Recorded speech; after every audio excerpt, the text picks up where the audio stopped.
Mon Général, Professor Peter, ladies and gentlemen, this conference is clearly designed to make us rethink.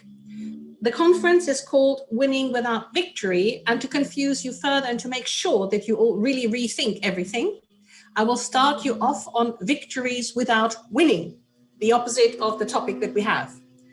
And I want to bring you to your attention a meme, a theme that goes back all the way to antiquity, the famous poem of Simonides of the Thermopylae, where Leonidas and his 300 warded off the Persians in the famous battle, and then afterwards found themselves all slaughtered, where in fact in their defeat lay their great glory.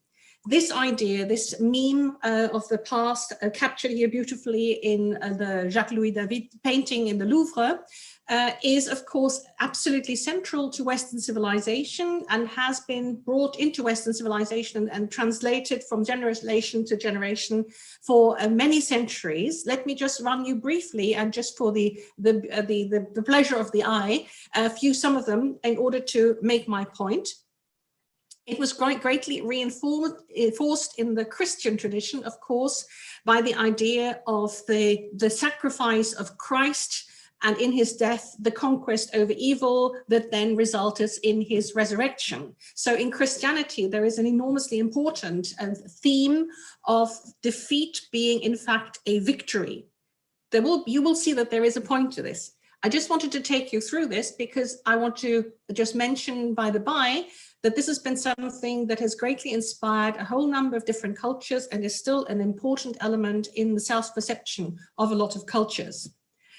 So the Battle of Kosovo-Polje of 1389 has lived on through centuries in Serb memory as that battle in which Serbia was defeated, but in fact made the ultimate sacrifice and thus had a moral victory despite the physical defeat. And as you know, this has resonated all the way up to the end of the last century, and not altogether with very good consequences and not altogether in a benign way. Hungary had a similar meme, the Battle of Mohacs, in which King Lajos II was killed. Here again, the way it is depicted, and I hope you can see that, very reminiscent of the way in which you see the deposition of the cross that I showed you in earlier paintings, Christ's deposition of the cross, and also the burial of Christ, the funeral of Christ. This idea that in fact, for the nation, particular leaders have sacrificed themselves in a Christ-like fashion. The way of depicting this in paintings became particularly famous in the 19th century, although the events that are commemorated here, the death of King Gustavus Adolphus of Sweden in the Battle of Lutzen, but the way to depict this went together hand in hand with the rise of nationalism in the 19th century. Nationalism, of course, substituting in many respects Christian religion by the great ideology and the pseudo-religion of nationalism. This particular genre of painting was begun probably by Benjamin West in the 18th century with his famous depiction of the death of General Wolfe at the Battle of the Plains of Abraham, or the Battle of Quebec in 1759, that he painted shortly thereafter, became enormously popular, and many other paintings were commissioned from him. There were two of them being famously the death of Nelson at Trafalgar, and another version of the death of Nelson, the sacrifice of the leader, here in fact sacrificing his life in a great triumphant victory in battle, but him bringing the sacrifice in the context of Trafalgar. Here an even more Christ-like depiction that you can see in a later painting, again of the same subject by Benjamin West. So big theme of victory, a moral victory despite defeat, or here the death of the individual, the sacrifice of the individual leader for the whole nation, for the community. Charge of the Light Brigade has been interpreted in a similar way. The sacrifice in the Tennyson poem, I don't want to bore you with the whole poem now, but it's a meme that has stayed very important and very powerful in British civilization in particular. You get this taken even a step further. This is the Casa dei Mutilati in Verona, which is a building which administers the war pensions for the soldiers of the wars of the 19th century, but particularly the First World War, in which you have this amazing caption, which is called which is written over the building. I don't know whether you can make it out, in Sacrificio Triumphans. The idea that you're actually triumphing in your sacrifice, that the sacrifice itself is something that is very important. I've taken you through this, and there is a point to this, because the Western civilization is by no means the only one that sees itself as morally victorious, even in a self-sacrifice and even in its defeat. So there is also a way in which you can be, in which we in particular can be defeated without losing a battle. And let me take you to this marvelous quotation. This is by the Palestinian peace activist Ayad al-Sarai, who told the former head of Shin Bet in a conversation that they had apparently in London. He told Ami Ayalon, and he repeats this, we have defeated you. We, the Palestinians, have defeated you, the Israelis. Our victory is to see you suffer. So to start with, it's very important to understand that victory is defined in whichever way you define it. And that can be in a host of different ways. Here, an extreme case of the Palestinians saying that their triumph is even just to see the Israelis suffer, which in turn Ami Ayalon repeated in the documentary film, The Gatekeepers, and took for himself as one of the reasons that he then became himself a peace activist.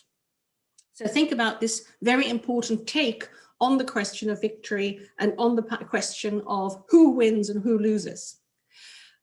Just to round up this introduction, I'd like to take you back to some older musings on this particular subject. Again, with this idea of how you can be defeated without losing a battle or having an indecisive victory, here the subject of this panel echoed again, where Immanuel Kant pointed out that the field of battle is the only tribunal before which states plead their cause. This was in the absence of an international criminal court or an international court of justice. But victory by gaining the suit does not decide in favor of the cause. The military victory does not mean that the moral cause has been defeated. Though the Treaty of Peace puts an end to the present war, it does not abolish a state of war, a state where continually new pretenses for war are found, if the cause itself has not been resolved, if the issue itself has not been properly addressed. So this idea that you might have a military victory, but it does not necessarily put an end to war if the other side, the defeated party, feels that its moral cause is actually in no way defeated and continues to go strong. And a contemporary of Karl von Clausewitz called Rühle von Lilienstein put it very beautifully as well. Victory and conquest are often causes of the continuation, the renewal and the multiplication of war. And of course, how could we end without talking about Clausewitz? In war, the result is never final. He said, even the ultimate outcome of a war is not always to be final. The defeated state often considers the outcome merely as a transitory evil for which a remedy may still be found in political conditions at some later date. To cut a very long story short, I've written quite a lot about this, and the bottom line of this must be that military victory has to be partnered by something more than simply the military defeat of the other side. And in fact, what one needs is peace with justice and some sort of end state in which the other side has a stake as well, in which the defeated party has a stake. And I will leave you this wonderful painting, which was very typical of a lot of paintings of particularly the 18th century, where systematically you would find peace partnered by justice, peace partnered by the rule of law as the only precondition to something that would last. It could not be the peace of the graveyard, as Kant put it, but a peace in which both sides had an investment. Thank you very much for your attention. Quite importantly, until Napoleon came along and until Clausewitz and Jomini and others wrote about Napoleon, just about all authors writing on war in the West were very concerned with the justice of a cause, and also wrote quite extensively, or the great majority of them wrote quite extensively about the conditions for peace, and how even in the fighting itself, one had to somehow create the conditions of peace. Now, most of them presumed that they were talking about a war between equal partners, which is not necessarily what we're dealing with mainly here today. But one of the conclusions that they came to was very important. And it was that they all tended to assume that there were just causes and just grievances that could lead to war, and that if your adversary had something that they themselves considered to be a just cause and a just grievance, it had to be taken very seriously, and that the conflict could not be resolved simply on the battlefield, that the conflict could not be resolved simply by militarily defeating the other side, because then the three quotations that I just left you with would become operational, namely that the other side would immediately want to return to the charge as soon as they could, would regroup, would fight again, or possibly in a generation or so, if they were strong enough, come back to the charge. So very importantly, there is an underlying lesson from this, which is that whether or not you regard your adversary to be a legitimate state, even if it's a rebel group, and there were a number of authors from Christine de Pizan writing in France in the early 15th century to Santa Cruz de Matanado, a Spanish thinker of the 18th century, who said, there is no smoke without fire. If there is the other side is feeling strongly enough about an issue to go to war over it, to create an uprising or to go to war over it, take the causes seriously, take their own concerns seriously. And there is almost an implicit demand, a suggestion that one should think outside the box when one comes to a peace settlement. And that the outside the box thinking means that the defeated side must be involved in creating the post-bellum state, and must have a say in it, so that the other side will have a stake in it. Now, it was still taken as clear that the military defeat meant something, that the military defeat would be that the other side couldn't obviously ask anywhere near as much as the victor, but that one couldn't simply ride roughshod over the concerns of the defeated party was something that in fact was taken for granted all the way up to the early 19th century. It's only really in the 19th century that a truly toxic line from Clausewitz's On War suddenly expanded to be taken seriously by everybody, namely that the victor could simply unilaterally impose his will on the defeated adversary to the point where he could completely ignore the defeated side's concerns. And that, again, is something that we could carry on for the present, and I will stop there. But just to say, there are some very, very important lessons in the literature that predates, in particular, Clausewitz. And in fact, in many respects, the 19th century and the early 20th century thinking about war is an anomaly in Western history and should be treated with utter caution, because it is to an extraordinary extent based on the premise that states have got the right to do whatever they like because they can, and that justice and just war concerns, and also the concerns about the defeated party, are completely irrelevant. Ma'am, I've just been told that Rob Johnson is going to rejoin us in a few minutes now, or in a few seconds. Just a question waiting for him.